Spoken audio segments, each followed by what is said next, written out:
그에게 말씀하셨다. 오늘 구원이 이 집에 이르렀다.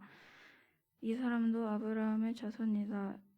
인자는 잃을 것을 찾아 구원하러 왔다. 아멘.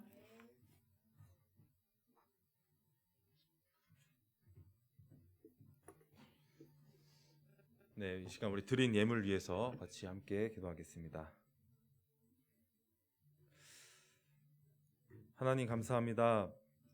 오늘도 이렇게 하나님의 은혜에 감사하여 나를 만나주시고 나를 찾아주시고 나에게 생명 주신 주님께 감격하여 우리가 하나님께 정성스럽게 두 손 모아 예물을 올려드립니다.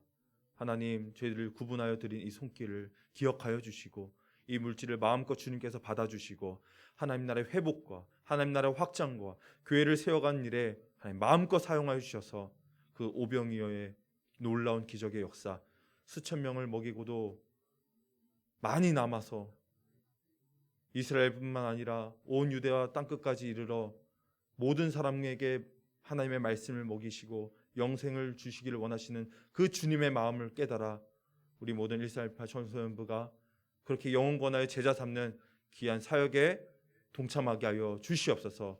그 가운데 하나님 능력을 더하여 주시고 지혜를 더하여 주시고 필요한 것들 하나님께서 때마다 시마다 간섭하여 채워주셔서 우리 청소년부가 걸어가는 그 곳이 하나님과 동행하는 그 아름다운 길이 되게 하여 주시고 또 우리 고3 우리 모든 학생들 하나님께서 특별히 은혜 베풀어 주시고 그들을 붙들어 주셔서 이 시기를 잘 감당하여 하나님의 은혜를 경험할 수 있도록 하나님 축복하여 주시옵소서.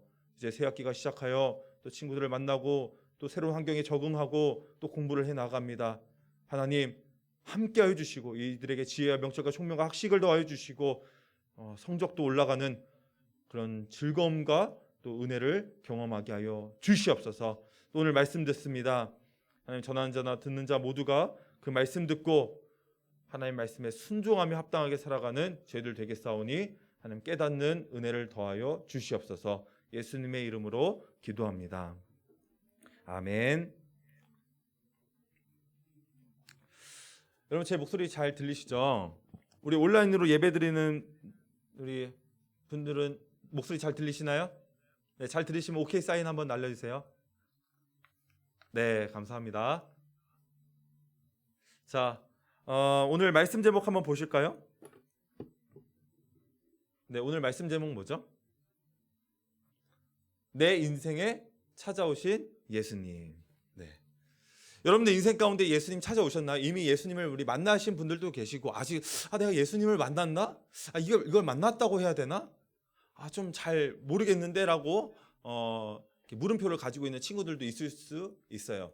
한번 여러분 질문해 보겠습니다. 내 인생 가운데 예수님이 정말 찾아오셨나요? 찾아오셨나요? 찾아오신 분들만 아멘 해봅시다. 찾아오셨나요? 예수님 주로 이쪽에만 좀 찾아가셨나 봐요. 이쪽은 아직 아니. 이제 순서를 기다리는 건가? 번호표를 대기. 그러니까 아직 찾아온 것 같지 않은 것 같다. 한번 손 한번 이렇게 표시해 보실까요? 네. 알겠습니다. 자, 내 인생에 오늘 찾아오신 예수님의 이 제목으로 하나님의 말씀 선포할 텐데요. 여러분 말씀을 잘 듣고 내 인생 가운데 예수님이 찾아오시면 좋겠다. 이미 찾아오신 분들은 그 찾아오신 예수님을 더 많이 누렸으면 좋겠다. 이러한 심정과 그런 마음으로 또 하나님의 말씀을 깨닫는 시간 되기를 원합니다. 특별히 우리 앞에 있는 친구들은 아멘을 좀 할 거면은 좀 크고 제대로 해줬으면 좋겠어요. 이왕 할 바에. 예. 우리 예수님은 작은 소리에도 다 응답하시지만 제가 잘 안 들려가지고 이게 잘 되고 있는가 싶기도 하거든요. 여러분과 또 이 설교 시간은 온라인으로 지금 여러분들 좀 이렇게 적응돼서 그런데 좀 교통하는 시간입니다. 소통하는 시간입니다. 하나님과 목사님과 여러분들이 같이 함께 교통하는 시간이니까요. 저를 보지 마시고 저를 통해 일하시는 하나님의 음성을 들으시길 바랍니다. 그리고 여러분도 그 아멘으로 화답할 때 하나님이 들으신 줄로 믿습니다. 우리 뒤에 친구들도요. 아멘. 네. 작정하고 오신 거 아니죠? 저랑 막. 네. 자, 몇 해 전에 이 지상파가 아닌 다른 이 비지상파에서 방영했는데요. 시청률 23.8%나 찍은 기록한 드라마가 있습니다. 혹시 기억나는 드라마 제목이 있을까요? 최근에 요즘에 하고 있는 거 말고. 여러분 요즘에 무슨 드라마 보세요? 지수야, 요즘에 무슨 드라마 보니? 펜트하우스. 펜트하우스가 지금 2예요? 시즌 1도 봤어요? 다 여기서 또 네. 여러분 또 보죠. 그 펜트하우스가 원래 이게 좀 많이 매운맛이라고 들었는데 그 전에 좀 이렇게 유명했었던 드라마 혹시 기억나는 거 뭐 있을까요? 체리마. 어떤 거? 경이로운 소문. 그 넷에서 하는 그거. 그러시군요. 혹시 여러분 스카이캐슬 드라마 아세요? 들어보셨어요? 보셨어요? 본 적 있어요? 네네 내주시고. 아직 스카이캐슬 못 봤다. 그러면 이게 지금 공감이 안 되니까 스카이캐슬 못 본 사람 손 한번 들어보실까요? 없어요. 다 보셨군요. 그럼 그 23%에 여러분 다 들어가 있네요. 자, 이 스카이캐슬 하면 딱 떠오르는 단어가 있죠. 거기에 어떤 데를 목표하고 대학교를 준비하고 있어요? 서울 S대 의대를 놓고 지금 준비하는 그 청소년들과 부모님들의 얘기잖아요. 이 드라마는 시작부터 끝까지 이 서울대 의대를 부르짖으며 그 목표를 향해서 막 온갖 막 그 부모님들과 겉에는 막 웃으면서 하지만 속에는 막 그렇게 갈등하고 다투는 그런 장면들을 여러분 기억하실 줄 믿습니다. 목표를 이루기 위해서 이 수단과 방법을 가리지 않는 부모님, 또 그 부모님의 영향을 받아서 오히려 부모님보다도 더 그 서울대 의대를 향한 열망을 가지고 있었던 우리 청소년들, 학생들에 대한 모습들도 좀 비춰집니다. 근데 이 조금만 기억을 되돌려 보면요, 이 대한민국의 상위 1%라고 하는 0.1%라고 하는 이 피라미드 가장 꼭대기에 위치하고 있는 여기에서 자신의 삶을 위해서 자신의 어떤 시간이나 물질이나 심지어 자신의 영혼까지 다 팔아버리는 이런 모습들을 보게 되고요. 또 많은 사람들이 그것을 향해서 달려가는 것을 보게 됩니다. 여러분들 주변에 그런 친구들 많이 있죠. 현실은 완전 거품인데 이상은 완전 저기 꼭대기에 있는 거죠. 그거 언젠가는 다 바람에 사라지는 안개와 같이 다 꺼져버릴 거예요. 그 빈 공간, 그 허무함, 공허함. 그러나 이 드라마의 결론은 어떻게 되나요? 그들이 원하는 것을 얻었을까요? 네, 얻지 못했죠. 비극적인 결말을 맞이하게 됩니다. 지금으로부터 한 10년 전쯤에요. 그런 얘기 들어보셨을 거예요. 한 여대생이요. 남자 키 180 이하는 모두 뭐다? 루저다. 이런 얘기 못 들어보셨어요? 어떤 한 여대생이, 그리고 어떤 이렇게 유명하신 분은 아닌데 어떤 연예인들이 여자분들이 그런 얘기를 하더라고요. 남자 키 180 이하는 모두 다 루저다, 패배자다. 그래가지고 이게 엄청 온라인에서도 핫하고 몰매를 맞았죠. 아니, 어떻게 키 작다고 루저라고 얘기하나, 센세이션을 일으킨 적이 있어요. 근데 그 말을 듣는데요, 제 마음이 어땠을까요? 네, 전 180이 안 됩니다. 네, 180으로 여러분 봐주시는데 전 180이 안 돼요. 굉장히 울컥하는 거예요. 조금만 더 컸으면은, 잠깐만, 내가 거기 들어가야 되나? 거기 안 들어가면 내 진짜 루저인가? 이런 생각들을 좀 해보게 됐다는 거예요. 그 여대생의 표현으로 말하자면은 전 어쩌면은 루저일 수 있어요. 마음이 아프지만 이 설교를 하는 동안에도 그 아픈 기억이 또 막 새록새록 떠오르는 거예요. 내 루저인가? 예. 울분이 일어났죠. 여러분 정말 그 안에 들어가지 못하면 루저일까요? 꼭 키뿐만이 아니에요. 성적, 점수. 내가 어떤 상위권에 들어가지 못하면 루저인가요? 내 점수가 평균 50 이하로 바닥을 찍으면은 그게 루저인가요? 내가 원하는 대학교 인서울 못하고 뭐 지방대? 지방대가 어디 있어요? 대학교가 그냥 대학교지. 어느 곳에 가서 내가 열심히 하면 돼요. 예. 꼭 서울에 있는데 가야 됩니까? 예. 서울 얼마나 복잡한데 교통도 저도 물론 서울에 있다가 왔지만 전 서울 가라고 하면은 좀 말리고 싶어요. 예, 꼭 서울 굳이 가야 되나? 예. 요즘 글로벌한 시대잖아요. 꼭 서울에 가야 됩니까? 세상이 우리 건데. 약간 그런 마인드를 가지고 주님이 우리 하나님이 우리 아버지잖아요. 아버지 것이 우리 다 내 것이잖아요. 우리 세상을 품은 자들, 하나님 나라를 품은 자, 이런 어떤 정체성을 가지고, 마인드를 가지고 여러분 사셨으면 좋겠어요. 자, 오늘 본문에 등장하는 인물이 있습니다. 누구죠? 삭개오. 여러분 삭개오 얘기 많이 들어보셨을 거예요. 이 삭개오도 역시 이 스카이캐슬에 나왔던 사람들처럼 인생의 목표, 피라미드의 가장 최상위 꼭대기의 목표를 가지고 살아가던 사람이었습니다. 이 삭개오는요, 어떤 사람인지 성경에 나오는데 그를 여리고에 사는 사람이라고 얘기합니다. 그리고 세리장이라고 얘기하고요, 부자라고 이 누가는 소개하고 있습니다. 그러나 이 삭개오는요, 나라를 빼앗긴 그 슬픔과 아픔을 가지고 있었던 사람이었어요. 이 삭개오는 이스라엘 백성이었어요.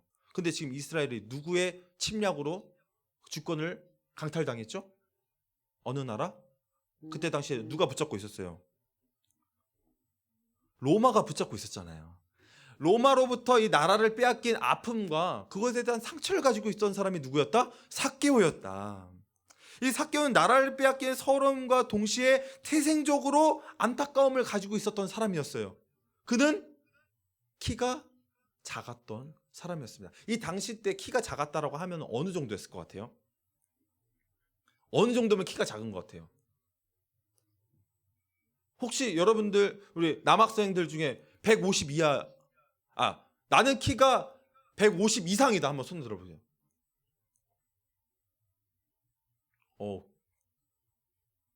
왜 고개를 숙여요? 이 타이밍에. 그거 아니, 루저 얘기하려고 하는 거 아니에요. 여러분 150 이상이잖아요. 예. 여기 아마 제가 알기로는 150 이하 없는 걸로 알고 있습니다. 근데 이 삭개오는 당시에 키가 150 이하였을 것이라고 학자들은 얘기합니다. 예, 물론 그 시대에는 사람들이 보편적으로 좀 작을 수도 있지만 서양에는, 서구적인 사람들은 뭐 성경에 보면 거인들도 나와 있다고 하는데 아마 지금이랑 비슷할 거예요. 150 이하였어요. 굉장히 작았죠. 예. 이 태생적인 아픔과 나라를 빼앗긴 서러움을 가지고 있던 사람이었습니다. 근데요, 이 삭개오는요, 이 큰 두 가지의 서러움과 아픔을 자신의 한계를 뛰어넘기 위해서 어떻게 해요? 끊임없이 높은 곳으로 올라가고 높은 곳으로 올라가기 위해서 몸부림을 쳤고 자신의 시간, 노력, 심지어 자신의 영혼까지 팔아서 마침내 가장 그 피라미드의 꼭대기까지 올라갔었던 0.1%에 들어갔었던 사람이었습니다. 삭개오가요. 이 세리라는 사람들은 어떤 사람일까요? 여러분 세리 들어보셨어요? 세리는 어떤 사람일까요? 이 사람들은요, 허가받은 도둑이라는 별명을 가지고 있어요. 허가받은 도둑. 합법적인, 합법도 법이다. 법을 이용해가지고 사람들의 등골을 빼먹는 그런 나쁜 허가받은 도둑이라고 불리고 있었어요. 왜냐하면요, 이 세리는 로마 제국의 힘을 등에 업고 그 백성들의 세금을 착취하는 거예요. 그 중에 일부를 로마에게다 바치고 나머지 부분은 자기가 먹는 거예요. 로마가 굉장히 똑똑했던 것 같아요. 그래야지 세금이 잘 거치니까. 어떻게 해요? 이 세리를 통해 가지고 아주 강하게 세금을 징수를 하는 거죠. 그럼 그 징수가 세금을 당연히 로마에게 걷어들이고 그 자신의 배를 더 채우기 위해서 더 많은 세금을 걷어들이는 거예요. 세금을 많이 걷어들이면 걷어들일수록 로마한테 더 많이 들어가고 세리한테도 많이 들어가니까 세리가 어떻겠어? 어떻게든 이를 악물고 세금을 걷겠죠. 그렇기 때문에 이 유대인들은요, 세리에 대해 어떤 생각을 가지고 있었냐? 이 세리는 매국노예, 나라를 팔아먹은 자요, 창기에 버금가는 죄인으로 취급을 했습니다. 이방인이라고 하는 사람들도 죄인이라고 여기고 그들을 개라고 부르면서 이스라엘 백성들은 상종하지 않았는데, 개만도 못한 인간을, 그 벌레만도 못한 인간이 누구였다? 이 세리라는 사람이었다.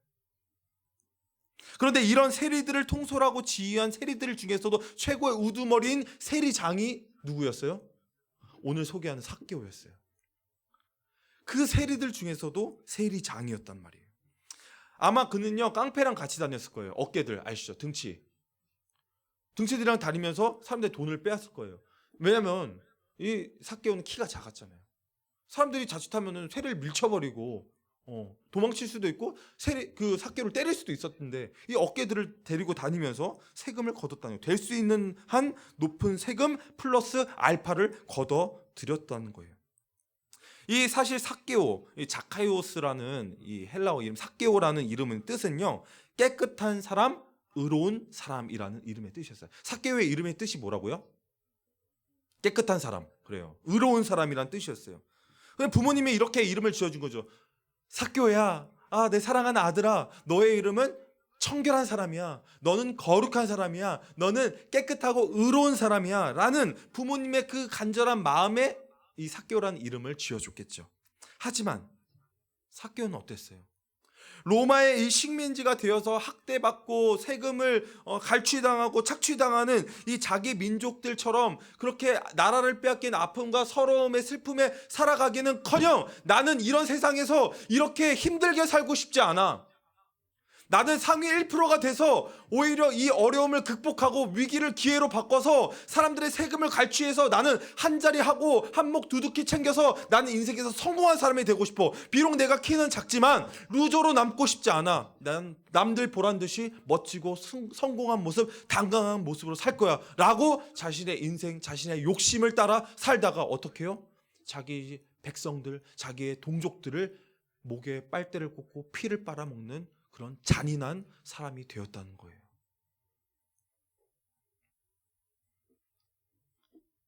사람들에게 손가락질 받아도 괜찮다는 거예요.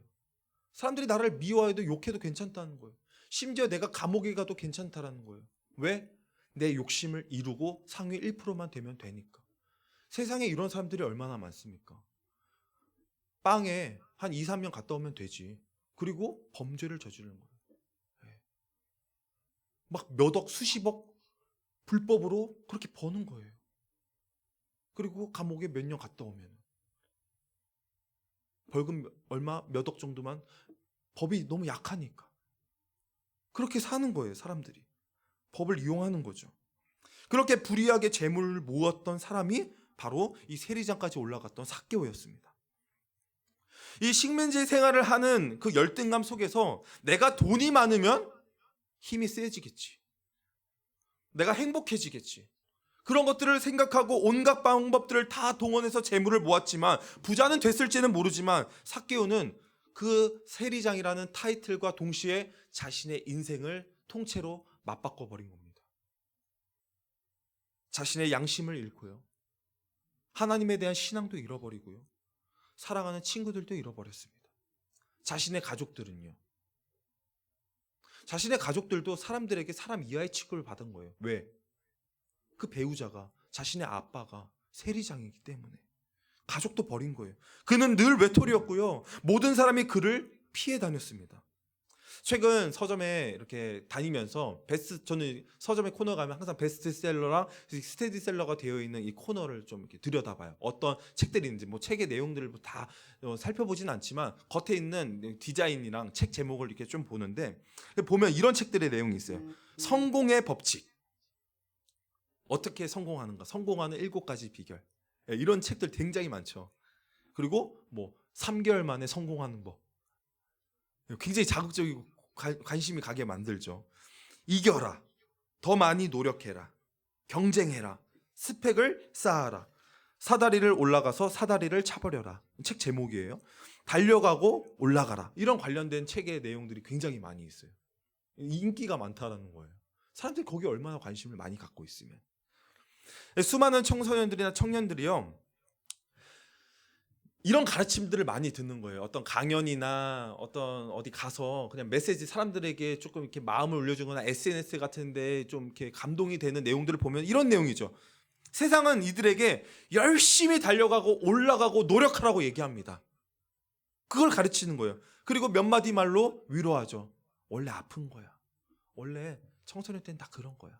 청춘은 그런 거야. 하지만 그 시간을 견뎌내면은 잘 될 거야.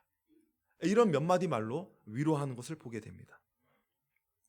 여러분 한번 생각해 보세요. 여러분 사는 거 많이 힘드시나요? 많이 어려우시죠? 아프세요? 나도 아파요. 원래 인생은 그런 거예요. 지금은 아플 것 같죠? 어른 돼서도 아파요. 어떻게 좀 위로가 되십니까? 위로가 힘이 좀 되세요? 여러분, 피라미드 꼭대기에 올라가면요, 내 인생에 어떤 결핍이 채워질 것 같습니까? 결핍이 채워질 줄 알았지만 하지만 이 알 수 없는 인생의 목마름이 계속해서 남아있는 거예요. 인생에 대한 갈증이 남아있는 거예요. 이 욕심에 계속 나아가는 거예요. 그게 안 되니까 자녀에게 이 내 인생의 욕심이, 목표가, 갈망이 투영되는 거예요. 그래서 자녀한테 그걸 기대하는 거예요. 부모도 괴롭고 자녀도 괴롭고, 부모는 누굴 닮아서 그렇게 자녀는 누구를 닮아서 그렇게 공부를 못해요? 태생적 한계를 가지고 있죠. 부모님의 가장 최고의 유전자를 얻어서 나온 결과물인데 그거를 부모님이 빨리 인정해야 되고, 여러분들도 부모님이 인정해줘야 여러분들도 좀 다리 펴고 살 텐데 이게 안 되니까 서로 힘들고 고달프고 애달픈 거예요. 이런 삶은 언제나 공허하죠. 자신의 필요를 채우기 위해서 때때로는 자신의 정체성을 버리기도 합니다.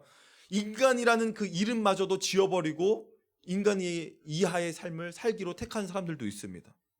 자신의 이름도 버립니다. 자신의 가족도 버립니다. 내 성공을 위해서라면 자신의 가족이 희생되는 건 당연하다고 생각하는 거예요. 여러분, 하나님이 여러분들을 지켜주시고 여러분을 보호해 주십니다. 여러분의 삶 가운데 함께 해주십니다. 그런데 따지고 보면 그 삶 가운데는 하나님이 부모님의 희생과 섬김을 통해서 여러분들이 이 자리에 있는 것입니다. 부모님의 섬김과 희생은 온데간데 없고 그저 하나님이 하셨어요. 그게 당연한 걸로 여기고, 여러분, 그게 아닙니다. 우리가 인생에 그냥 되는 법은 없어요. 누군가의 희생이 있었기 때문에, 누군가 나 대신 그렇게 십자가를 짊어졌기 때문에 여러분들이 이렇게 있을 수 있는 거예요. 여러분들이 한번 그 사랑을, 부모님의 통해서 하나님의 사랑을 여러분이 한번 경험해 보시길 바랍니다. 한번 생각해 보시고 묵상해 보시길 원합니다. 내가 이 자리에 된 것이 그냥 다 좋은 게 좋은 걸로 하나님의 은혜로 된 것이냐? 하지만 그 안에는 누군가의 섬김이 있었고 희생이 있었다는 것. 그래서 우리는 이번 한 번만이라고 하면서 눈 한 번 질끔 감고 어떻게 해요? 세상을 택합니다. 그런데 이런 사람만큼 어리석은 사람이 없다는 거예요. 진짜 루저는요, 누가 루저일까요? 여러분, 누가 루저예요? 키가 작으면 루저인가요? 진짜 루저는요, 하나님과의 인격적인 만남이 없는 사람이, 자신의 욕심을 이루기 위해서 수단 방법 가리지 않고 그저 열심히 살아가는 사람, 그러한 사람들이 이 땅의 루저입니다. 목표 없이, 목적 없이 그저 열심히 사는 사람, 그게 하나님과 정반대 방향인 줄 모르고 열심히 달려가고 있다는 거예요. 그 사람들이 루저입니다. 키가 작아서 루저가 아니라 영적으로 한 번도 성장한 적이, 제대로 자라본 적이 없기 때문에 그들이 루저입니다. 내 안에 예수님이 안 계시기 때문에, 인격적인 만남이 없기 때문에. 그러면 누가 이 땅의 진정한 위너입니까? 누가 승리자입니까? 내 안에 하나님이 계신, 하나님과 동행하며 걸어간 사람, 하나님 말씀에 내가 부족하지만 연약하지만 그래도 순종하고 몸부림치고 애쓰려고 하는 사람, 하나님은 그런 사람들을 통해서 위너라고 얘기하시고 담대하라, 내가 세상을 이겼노라라고, 그리고 너희도 이길 것이라고 말씀하시는 겁니다. 그러한 사람이 위너입니다. 예수님을 믿는 저와 여러분에게 하나님께서 주신 이름이 있습니다. 그 이름이 뭐죠? 여러분의 이름, 물론 김 누구누구, 이 누구누구 이렇게 이름이 있지만 하나님께서 저희들에게 주신 새로운 이름이 있다는 거예요. 그게 뭐예요? 그리스도인. 여러분들에겐 이름이 있습니다. 그 이름은 그리스도인이에요. 그리스도인이 뭡니까? 예수님을 믿고 예수님을 따르는 사람들. 예수님께서 십자가를 지셨던 것처럼 여러분 삶 속에 예수님의 십자가의 흔적이 남아있는, 그 스티그마라는 흔적이 남아있는 사람들이 그리스도인이라는 거예요. 여러분, 그 그리스도인이라는 이름에 걸맞게 살아가고 계십니까? 그러다 보니 이 삭개오가요, 하루하루가 얼마나 괴로웠겠어요. 너무 괴로운 거예요. 다 가진 것 같지만 그는 다 잃은 사람이었습니다. 상위 1%였지만 그는 메마른 장작더미와 같이 언제 버려질지 모르는 그런 인생이었습니다. 누구 한 사람도 찾아온 사람 없고요. 누가 한 사람도 같이 밥 먹자고 한 사람도 없습니다. 얼마나 외로워요. 물질적으로는 부유했어요. 다 가졌어요. 돈이라면 사람도 살 수 있고요. 사람도 살릴 수 있어요. 그런데 그는 그 모든 영역에서 돈은 가진 것 같지만 모든 영역에선 루저였습니다.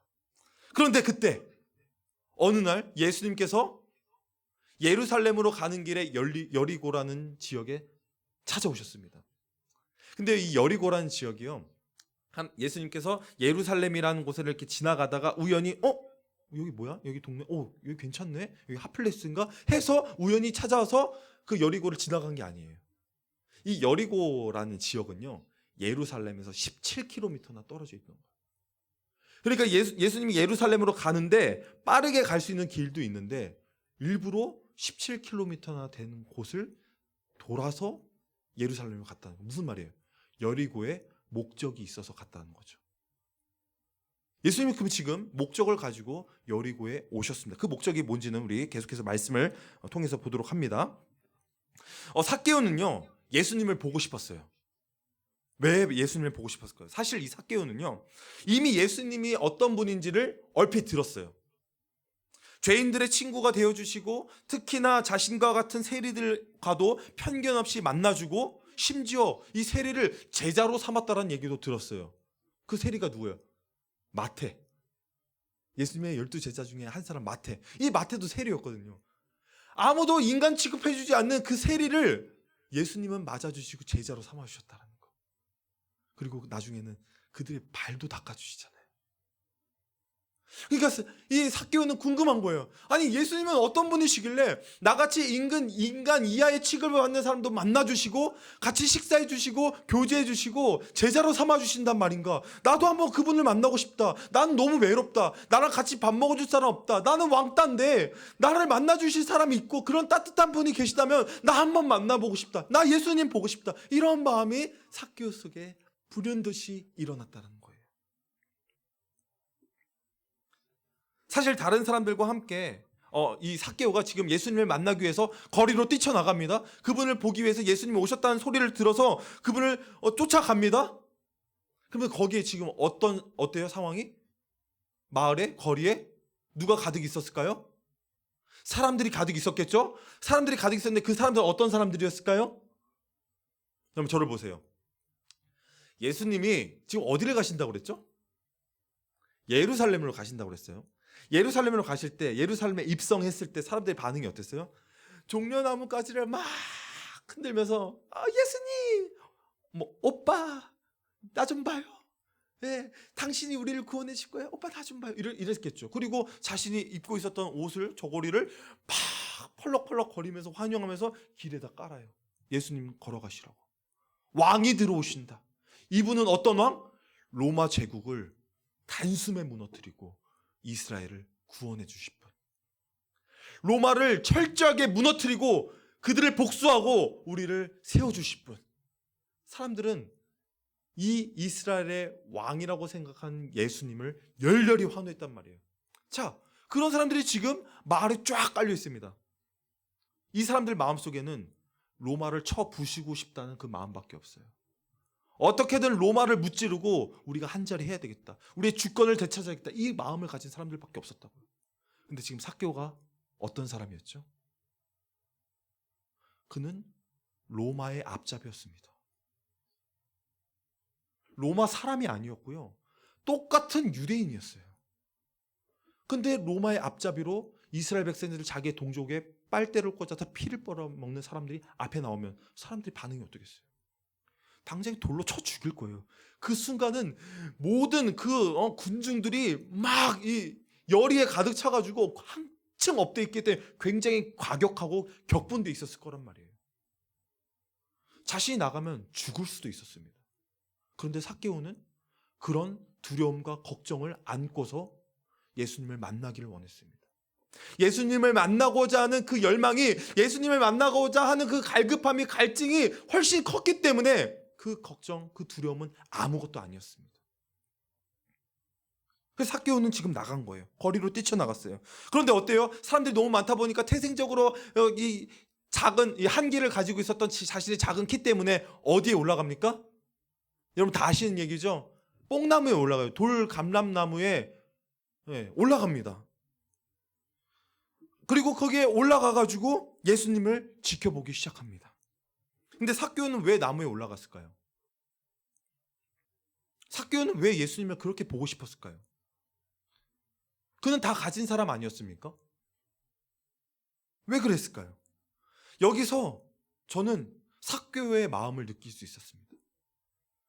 세리장이 되기까지 그는 얼마나 많은 사람들을 짓밟으면서 올라갔을까요?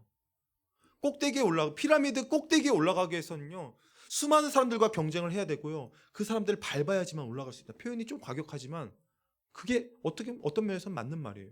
그 사람들을 이겨야지만, 그 사람들을 밟아야지만, 그 사람을 밟고 올라갈 수밖에 없는 그런 구조라는 말이에요. 세상은요.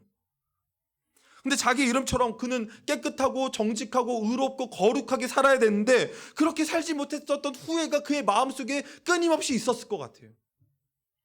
그는 예수님을 아예 몰랐어요. 예수님을 믿지 않았을까요? 그도 하나님의 백성이란 사람이었어요. 이스라엘 사람이었단 말이에요. 근데 자신의 인생에 대한 그는 후회를 끊임없이 가지고 있었습니다. 내가 쓰레기라고 불리고 죄인이라고 불려지는데 내가 정말 한 번 사는 인생 이렇게 살아서 되겠는가? 그래서 삭개오는요, 예수님을 만나고 싶었던 거예요. 내가 예수님을 만나면 내 인생이 달라질 거야. 내가 예수님을 만나면 내 인생이 정말 바뀔 거야. 내 이 공허한 빈 공간을 예수님께서 채워주실 거야. 그러한 마음을 가지고 예수님께 나아갔다는 거예요. 근데 그때 수많은 무리들, 군중들 사이 속에서 예수님이 걸어가십니다. 수많은 사람들에 둘러싸여서 예수님도 이리 치고 저리 치였을 거예요. 그런데 예수님은 그때 한 사람을 주목하고 계십니다. 그 한 사람이 누구였을까요? 바로 삭개오였다는 거예요. 수많은 사람들이 있었는데 하필이면 그 수많은 사람 중에 한 사람을 바라보고 그 한 사람만 바라보면서 예수님이 걸어 나오셨다는 거예요. 예수님이 예루살렘으로 가는 길에 왜 여리고성에 들어가셨을까요? 그 한 사람. 모두가 예수님을 향하고 예수님을 만나고 싶었지만 그들의 마음속에는 예수님을 통해서 자신이 한 자리 차지하고 싶고 로마를 무찔러서 그 자리에서 자신의 주권을 찾고 싶어하는 그런 사람들의 마음과 달리 내가 예수님을 만나면 내 인생의 공허함이 채워질 거야. 내가 예수님을 만나면 예수님이 내 인생의 주인이 되어주시면 내 인생이 달라질 거야. 그 갈급한 사모하는 마음을 가지고 있었던 그 한 사람. 수많은 사람들이 이 주일 아침에 모두가 함께 각 교회에서 예배를 드립니다. 이 대한민국에서만 예배를 드릴 뿐만 아니라 지구 반대편에서도 시간이 되면 그들도 예배를 드릴 것입니다. 그런데 수많은 예배를 드린 사람들, 그 많은 사람들 중에서 예수님은 그 한 사람을 바라보고 계십니다. 어떤 사람일까요? 하나님께 찬양할 때 하나님께 기쁨으로, 믿음으로 온 마음 다 들여 찬양한 그 한 사람. 하나님의 말씀을 들을 때 나 오늘 이 말씀 놓치면 죽어. 나 이 말씀 아니면 난 한 주를 못 살아. 하나님 내게 이 말씀 주세요. 이 말씀 붙잡기로 하는 내게 가장 필요한, 나에게 꼭 필요한 그 생명의 말씀 주세요. 그 말씀 간절히 사모하는 그 사람을 하나님은 주목하고 계십니다. 저를 통해서, 부족한 종을 통해서 그 친구에게 하나님 말씀해 주신다는 거예요. 전 이 말씀을 묵상하면요, 항상 떠오르는 시가 있어요. 꽃이라는 제목의 시인데요. 내가 그의 이름을 불러주기 전에는 그는 다만 하나의 몸짓에 지나지 않았다. 내가 그의 이름을 불러주었을 때 그는 나에게로 와서 꽃이 되었다. 우리들은 모두 무엇이 되고 싶다. 너는 나에게, 나는 너에게. 잊혀지지 않는 하나의 눈짓이 되고 싶다. 김춘수 씨가 쓴 시죠.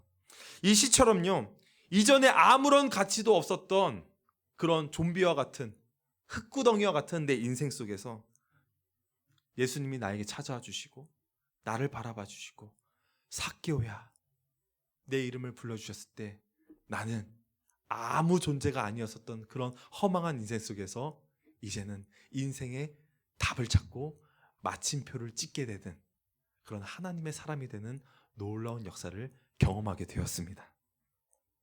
예수님께서 말씀하시죠. 삭개오야, 삭개오야, 내려오라. 나에게로 내려와라. 너가 그 인생에 살아가던 그렇게 수많은 사람들 짓밟고 피라미드 꼭대기에 올라가려던 그 방식대로 뽕나무에 올라가지 말고 내려와라. 내려와야지만 예수님을 만날 수가 있는 것입니다. 우리가 가지고 있는 모든 것들, 내가 인생의 주인하고 생각했던 것, 내 인생의 목표라고 생각했던 것, 그것들을 끝까지 올라가서 붙잡으려고 노력하지 말고 그것들 다 내려놓고 주님께로 내려가시길 바랍니다. 내려가서 주님을 만나시기를 바랍니다. 내가 오늘 너의 집에 묵어야 되겠다. 지금 삭개오에게는요, 결코 일어날 수 없는 일이 일어나고 만 것입니다. 자기한테 말 걸어준 것만도 감사한데, 자기를 쳐다봐 준 것만도 감사한데, 오늘 자기 집에서 하룻밤 묵고 나와 식사를 해주시겠다는 겁니다. 할렐루야. 여러분들, 예수님이 여러분의 인생 가운데 찾아와 주셔서 목장이라는 곳에서 예수 안에서 한 가족된 우리 여러분들 지체들과 같이 식사 교제를 하시겠다는 겁니다. 세상에서 예수님을 믿지 않는 세상에서 친구들과 식사하는 것과는 전혀 다른 것입니다. 목장에서 우리가 식사를 하고 밥을 먹고 같이 온라인으로 교제를 한다는 건 무슨 말이에요? 믿는 그 두세 사람이 모인 가운데 나도 그와 함께 하리라. 예수님이 함께 해주시는 그 모임의 장소가 바로 어디라고요? 목장이라는 것입니다. 교회라는 것입니다. 그곳에 있으면 예수님이 나와 함께 계시는 것이에요. 예수님이 나와 함께 교제해 주시는 거예요. 아멘? 그런데 사람들은 그 장면을 목격하고 수군대죠. 7절에 보니까 뭐라고 얘기해요? 저가 죄인의 집에 자러 간다. 뭐예요? 삭개오와 예수를 보고 와, 저 예수를 봐. 힘들더라 그들이. 야, 저 예수가 하는 짓거리 좀 봐. 죄인하고 밥을 먹어? 미친 거 아니야? 저 예수도 똑같네. 쟤도 죄인이네. 삭개오는요, 자신의 허물, 죄악, 범죄함 때문에 예수님도 자신과 같은 죄인 취급받는 게 싫었을 거예요. 예수님이 어떤 분이신데? 나와 같은 죄인, 내가 죄인 취급받는 건 괜찮아. 그런데 예수님이 죄인 취급받는 거? 그건 용납할 수가 없는 거예요. 여기서 삭개오에게 놀라운 변화를 보게 됩니다. 어떤 변화죠? 바로 자신의 재물을 절반을 내어서 가난한 자를 돕겠다는 거예요. 그리고 자신이 부당하게 취했던 세금들을 어떻게? 신명기의 율법의 말씀을 보면요, 부당하게 취득한 이익은요, 그 원금뿐만 아니라 이자를 쳐서 갚게 되어 있어요. 근데 여기서 삭개오는 몇 배를 갚아서 돌려주겠다고요? 2배? 2배도 엄청난 거예요. 자신의 원금 2배는요. 3배? 아니요. 4갑절, 4배 이상 갚아서 돌려주겠다는 거예요. 어쩌면 한 사람당 그 사람의 재산의 4배를 돌려준다는 건 자신의 재산의 절반을 떼어주는 것 그 이상으로 모든 것들을 다 팔아서 내어줘야 된다라는 말이에요.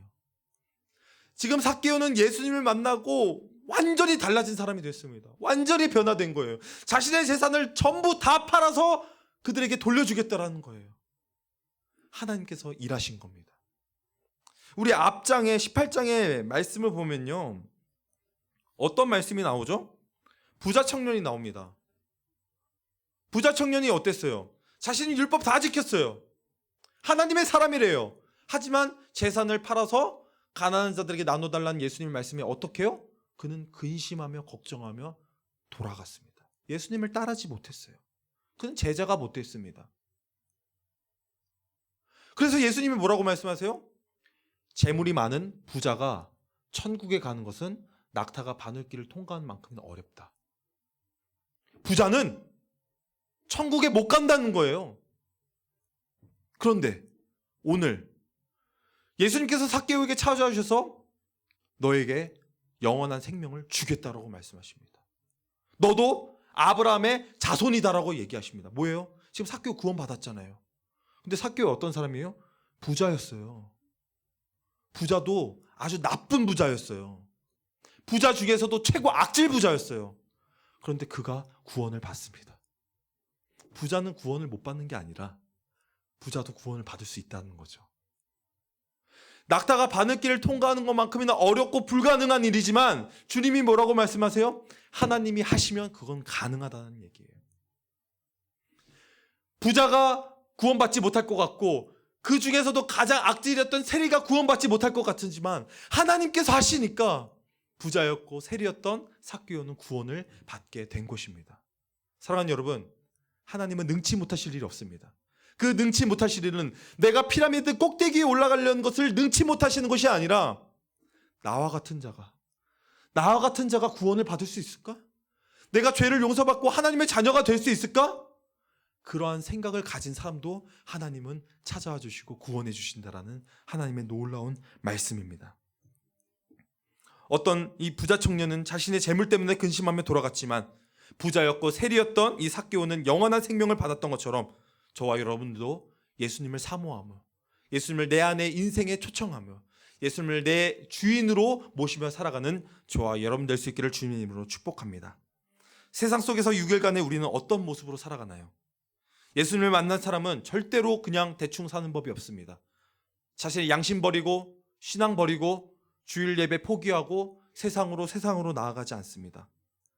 다가오는 한 주간 다시 한 번 더 우리의 삶을 점검하길 원합니다. 주님이 우리의 이름을 불러주셨던 것처럼 우리를 자녀로, 제자로, 성도로, 그리스도인으로 불러주신 것처럼 그 이름에 합당하게 살아갈 수 있는 저와 여러분 될 수 있기를 주님의 이름으로 축복합니다. 이 시간 다 같이 자리에 일어나셔서 찬양하시겠습니다.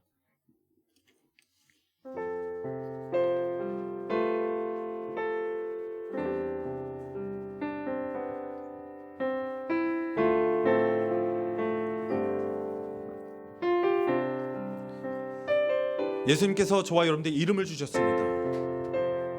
그 이름을 부르짖고 그 이름을 믿고 나아간 자는 하나님께서 하나님의 사람으로 마음껏 사용해 주실 것입니다. 우리가 그 이름을 기억하고 그 이름을 붙들고 의지하며 찬양하기 원합니다.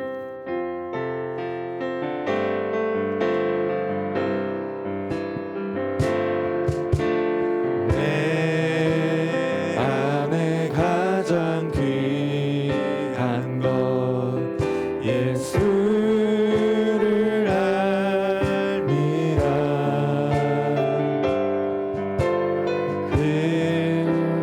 금보다 더 귀한 예수를 알미라. 예수를 알. 다시 한 번 더 고백하겠습니다.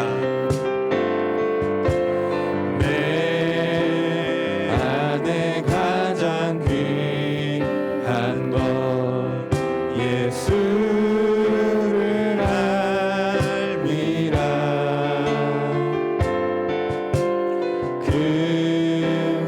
금보다 더 귀한 것 예수를 알미라.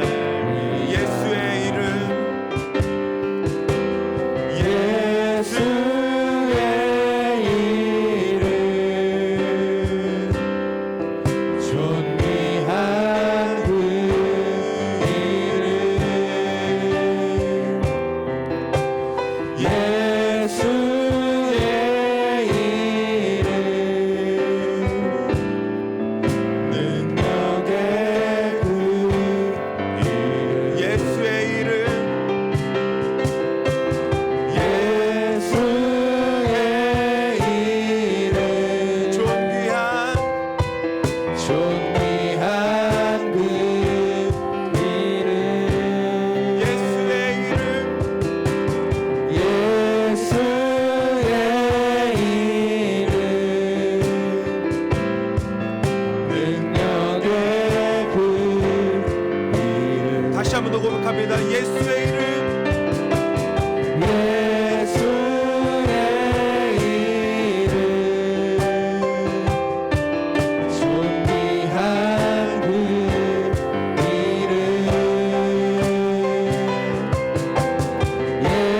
예수의 이름 능력의 그 이름. 우리 이 시간 같이 합심으로 기도하기를 원합니다. 나를 바라보시고 나에게 찾아와 주시고 나의 이름을 불러주셔서 자신의 이름을 허락하신 그 예수 그리스도께 우리의 인생을 내어드리며 우리의 인생의 공허한 부분들을 채워달라고 삭개오를 만나주셔서 그의 가족에 찾아와 주셔서 그에게 영원한 생명을 허락하셨던 그 예수님을 오늘 맞이하고 내 인생에도 초청할 수 있는 그 시간 되어지게 해달라고 우리 예수의 이름을 간절히 한번 부르짖고 우리 주님 부르시며 간절히 기도하며 나아갑니다. 주여 아버지 하나님, 아버지 하나님, 은혜를 구합니다. 하나님 붙잡아 주시옵소서. 그 예수의 이름, 능력의 이름, 그 존귀한 이름만 붙잡으며 나아갑니다.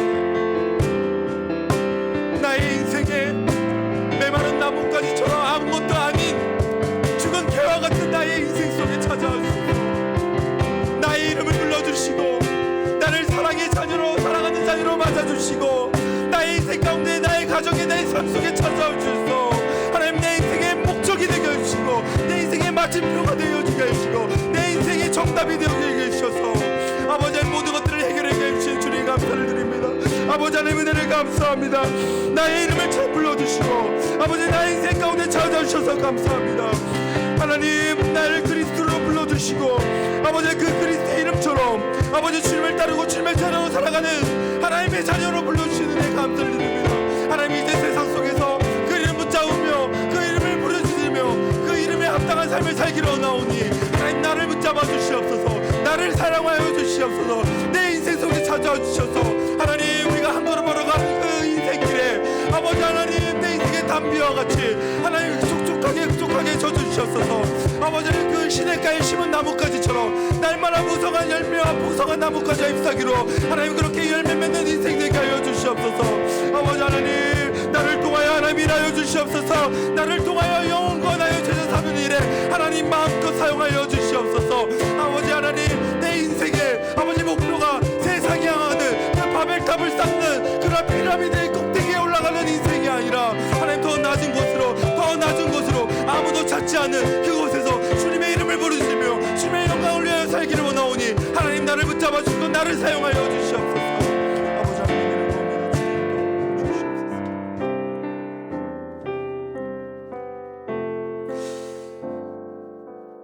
주시옵소서. 살아계신 하나님, 삭개오에게 죄인 중에 죄인이고 부자 중에서도 부자였던, 아무도 인간으로 취급해주지 않고 그를 벌레처럼 여겼었던 그 삭개오에게 예수님이 바라봐 주시고 예수님이 찾아와 주시고 예수님이 이름을 불러주시고 그의 집에 함께 유숙하여 식사를 나누셨던 그 말씀을 오늘 기억해 봅니다. 죄인 중에 개수였고 벌레만도 못한 목마른 내 인생 가운데 예수님이 찾아와 주시고 예수님이 나의 이름을 속삭여 주시고 나와 함께 동행하여 주신 그 놀라운 은혜를 생각해 보면 어쩌면 삭개오의 모습이 우리 모두의 모습인 줄도 모릅니다. 하나님, 이런 불쌍한 인생을 긍휼히 여겨주시고 은혜를 베풀어 주셔서 아직 예수님을 만나지 못한 이들에게 그 노크하시고 문 밖에서 두드리시는 예수님을 우리의 마음의 문을 활짝 열고 영접하고 모시게 하여 주시고 이미 예수님을 만나서 예수님의 제자로 살아가고 있는 우리 모든 우리 청소년들과 우리 교육목자들 가운데 하나님 함께 하셔서 더 이상 목마른 인생이 아닌 영원한 생명을 소유한 자로서 날마다 기뻐하며 감사하며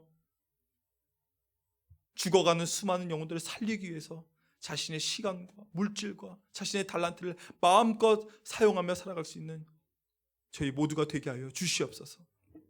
이제는 우리 주 예수 그리스도의 은혜와 하나님의 무한하신 사랑과 성령의 감동감과 내주교통 충만 역사 인도하심이 내 인생 가운데 찾아와 주셔서 나의 목마름을 해결해 주시고 나와 함께 식사하시고 나와 교제하시고 나와 동행하셔서 하나님의 귀한 자녀로 삼아주신 그 은혜에 감사하며 감격하고 살아가기를 원하는 머리 숙인 주의 백성들 머리머리 위에 또 주님의 말씀에 순종하여 영원 권하여 제자 삼는 삶을 살기로 다짐하는 그 인생 가운데 이제부터 영원토록 항상 함께 있을지어다. 아멘.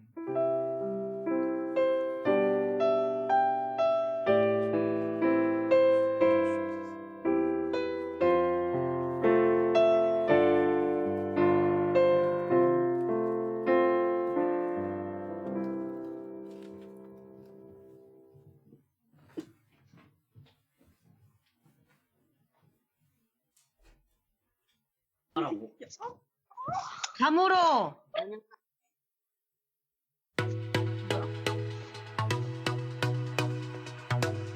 끝났다. 안녕하세요. 끝난 거지. 여러분들에게 찬양을 소개해드리는 시간, 찬양노트 시간입니다. 오늘 여러분들과 함께 묵상해볼 찬양은요, 바로 아이자야 61의 말씀하소서라는 찬양입니다. 이 찬양은 시편 1편의 내용이 담긴 찬양인데요. 일단 함께 묵상하며 들어봅시다.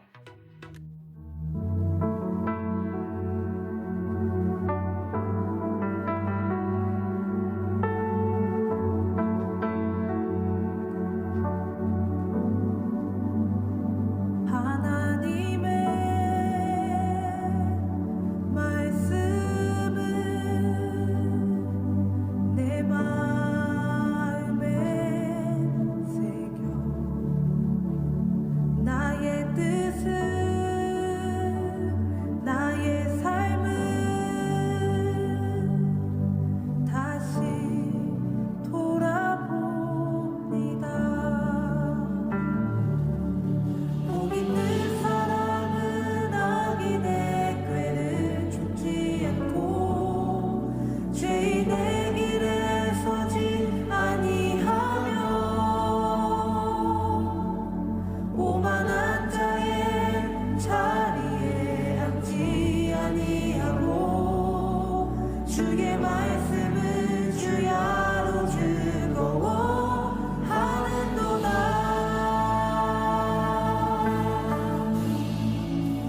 주 하나님 내게 말씀하소서.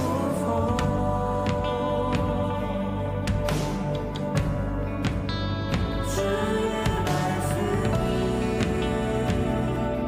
듣기 나원합니다.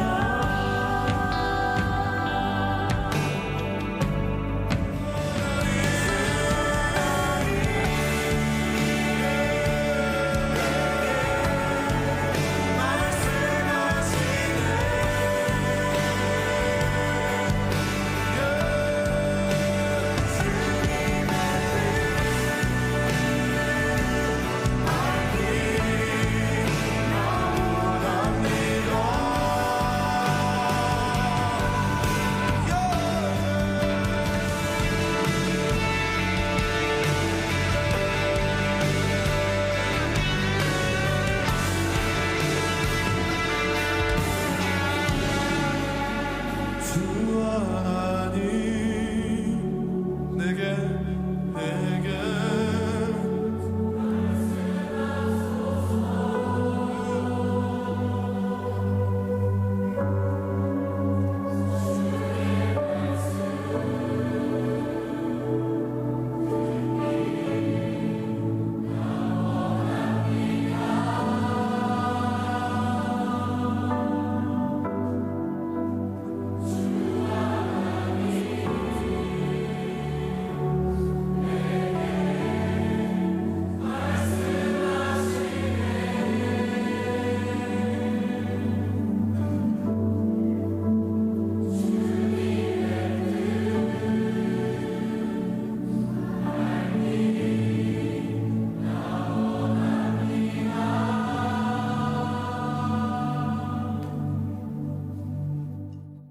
시편 1편은 참된 행복에 대한 내용이 담긴 말씀입니다. 주님의 말씀은 우리를 다시 한번 돌아보게 하고 우리의 인생을 이끌어 주십니다. 그렇기 때문에 주님의 말씀은 우리에게 많이 반드시 필요한 것들입니다. 주님의 말씀을 구하고 기다리면 주님은 반드시 우리에게 말씀해 주십니다. 그렇게 주님의 말씀을 구하는 것이 우리 삶의 진정한 행복이 되는 것입니다. 들은 찬양처럼 언제나 주님의 말씀을 구하면서 살아가는 여러분들 됐으면 좋겠습니다. 아이자야 61의 말씀하소서였습니다. 다음 주에도 은혜로운 찬양으로 찾아오겠습니다. 다음 주에 만나요. 안녕. 안녕. 우리 이제 목장 모임 바로 갖도록 하겠습니다. 우리 잠시만 얼굴 한 번만 고개 한 번 들어볼까요? 네. 자, 우리 사진 한 번만 또 찍겠습니다. 어차피 마스크 쓰고 있어가지고 마스크 살짝만 이렇게 한번 살짝만 내려보겠어요. 네, 감사합니다. 자, 한번 찍겠습니다. 하나, 둘, 셋. 네. 자, 우리 이제 온라인으로 또 대면으로 이렇게 목장 모임 갖도록 하겠습니다.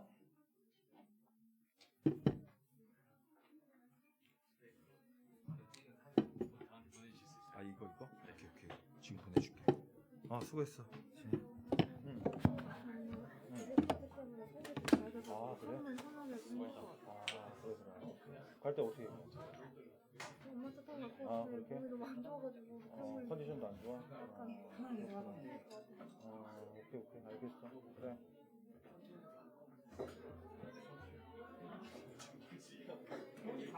탄산 있잖아. 그래. 아니 그러니까 내가 원래 니네 모임이 풀린다고 그러면